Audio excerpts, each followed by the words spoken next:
Hey, I'm Hunter Boyd. I'm Alan Watts. I just got my eyes dilated, so I'm blind as a bat today.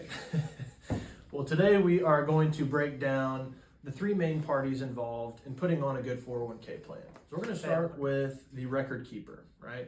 This is who you might call the 401k provider or the vendor, right? If you're ever going online to log into an account, this is the company whose website you're going to, right? Their name is at the top of all the statements. It's where the funds and the investments are actually held. What's the record keeper doing? Well, they're the custodian, right? They house the investments. That's where these accounts are at. They are also tracking contributions, right? Roth, pre-tax, all that stuff. That's the record keeper. Who else? You've got a TPA. What does TPA stand for? That is your third party administrator.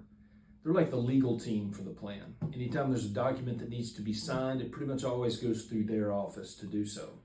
They're in charge of the 5500, which is the governing document for the plan. They also do the tax filing for your 401k plan, and they make sure that you're in compliance at all times. Yeah. You also have the advisors, right? In this case, that's what Alan and I do. What does the advisor do? Well, they're kind of the main point of contact for all things in the 401k. So if you ever have a question, we recommend first call you should make is to the advisor, right? Because if the advisor doesn't have the answer to your question immediately on the spot, they're going to know exactly who to go to, either at the record keeper or at the TPA, to get your question answered. What else do they do? Well, employee education is a big piece of our jobs and our day-to-day roles in a 401k, right? So we're going in at a bare minimum. Advisors should be coming in once a year to sit down either in a group setting or one-on-one with participants to answer questions.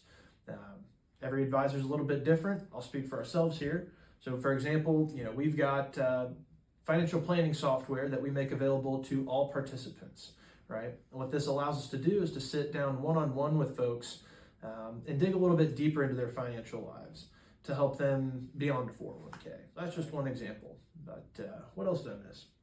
I think pretty much covered it. All right. Hope that was helpful. Those are the three parties involved in putting on a good 401k.